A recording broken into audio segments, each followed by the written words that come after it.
ভোটের আগে সমুদ্রগড়ে রণক্ষেত্র মিছিল ঘিরে তৃণমূল বিজেপির সংঘর্ষ, জখম একাধিক। ভোটের মাত্র দুদিন আগে পূর্ব বর্ধমানের সমুদ্রগড়ে তৃণমূল কংগ্রেস ও বিজেপি কর্মীদের মধ্যে তীব্র সংঘর্ষে উত্তপ্ত হয়ে উঠল এলাকা। মিছিলকে কেন্দ্র করে শুরু হওয়া বচসা মুহূর্তে ইটবৃষ্টি ও পাল্টা হামলায় রূপ নেয়। সোমবার বিজেপির পূর্ব নির্ধারিত মহামিছিল সমুদ্রগড়ের দিকে এগোচ্ছিল। সেই সময় নসরতপুরে তৃণমূলের পার্টি অফিসের সামনে উত্তেজনা ছড়ায়। অভিযোগ, তৃণমূল কর্মীরা জয় বাংলা স্লোগান দিতে থাকেন এবং মিছিল লক্ষ্য করে ইট ছোড়া হয়। এরপরই পরিস্থিতি নিয়ন্ত্রণের বাইরে চলে যায়। আজকে পূর্বস্থলী দক্ষিণ বিধানসভা কেন্দ্রের যিনি বিজেপি প্রার্থী সম্মানীয় পানকৃষ্ণ তপদার মহাশয়ের নেতৃত্বে আমরা আজকে টোটো করে ব্যাপক পরিমাণে একটা মিছিল করছিলাম, ব্যাপক টোটো জমায়েতের মধ্য দিয়ে।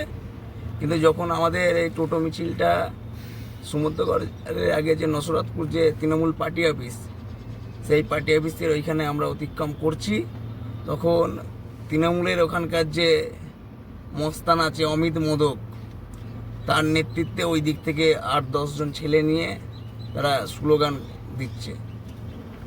এবার সেই মুহূর্তে আমাদের ছেলেরাও যাচ্ছে, আমাদের ছেলেরাও স্লোগান দিচ্ছে এবং আচমকা ওইখান থেকে ইট বৃষ্টি শুরু করে। এবার যখন ইট বৃষ্টি করে আমি অনেক পেছনে ছিলাম, তারপরে আমি দেখছি আমাদের বেশিরভাগ যুবক ছেলেপিলেরা ছিল, তখন আমি ছুটে গিয়ে দেখছি যে যুবক জুতো ছুলে মারছে আমরা পার্টি অফিসে, সেই বিরোধিতা করতে গিয়ে অমর হালদারকে আজকে রক্ষা করতে হলো।